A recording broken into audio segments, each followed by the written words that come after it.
उत्तराखंड की पावन देवभूमि, जहां हिमालय की चोटियां स्वयं देवताओं का निवास मानी जाती हैं। इन्हीं पवित्र पर्वतों के बीच पौड़ी गढ़वाल में बहती न्यार नदी के तट पर विराजमान है मां ज्वाल्पा देवी। कहते हैं कि जो भक्त सच्चे मन से मां के दरबार में आता है वह कभी खाली हाथ नहीं लौटता। लेकिन क्या आपने कभी सोचा है कि मां ज्वाल्पा देवी का यह पवित्र धाम कैसे प्रकट हुआ? आइए सुनते हैं इसकी अद्भुत कथा। सतयुग का समय था। दैत्यराज पुलोम की एक अत्यंत तेजस्विनी और धर्मपरायण पुत्री थी, शची। यद्यपि उनका जन्म असुर कुल में हुआ था, परंतु उनके हृदय में देवी शक्ति के प्रति अटूट श्रद्धा थी। शची के मन में एक ही इच्छा थी, वे देवराज इंद्र को अपने पति के रूप में प्राप्त करें। उन्होंने संसार के सभी सुख त्याग दिए और हिमालय की गोद में स्थित इस पवित्र स्थान पर आकर कठोर तपस्या आरंभ कर दी। दिन बीतते गए, ऋतुएं बदलती रहीं, लेकिन शची का संकल्प अडिग रहा।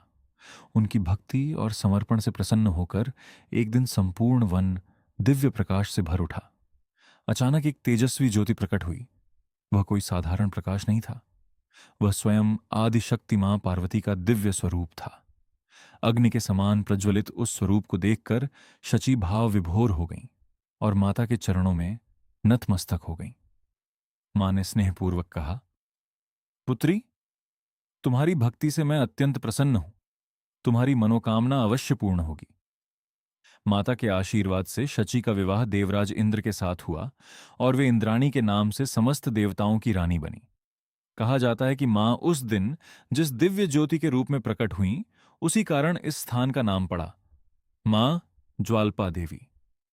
समय बीतता गया, लेकिन मां की महिमा पूरे गढ़वाल में फैल गई। आज भी हजारों श्रद्धालु यहां अपनी मनोकामनाएं लेकर आते हैं।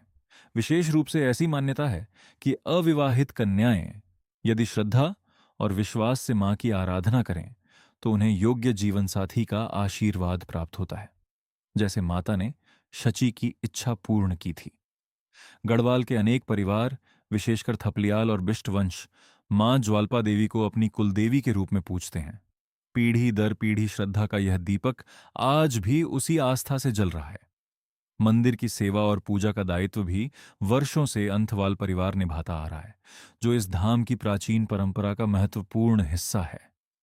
नवरात्रि के समय पूरा धाम भक्तों की जयकारों से गूंज उठता है। घंटियों की मधुर ध्वनि, धूप और कपूर की सुगंध, नयार नदी की शांत धारा और मां के चरणों में झुके असंख्य श्रद्धालु, यह दृश्य हर भक्त के मन में असीम शांति और विश्वास भर देता है। यदि कभी आपको देवभूमि उत्तराखंड जाने का अवसर मिले तो मां ज्वाल्पा देवी के इस पावन धाम में अवश्य दर्शन करें। कहते हैं, मां ज्वाल्पा के दरबार में जो श्रद्धा से आता है वह आशा, साहस और आशीर्वाद लेकर लौटता है। जय मां ज्वाल्पा देवी।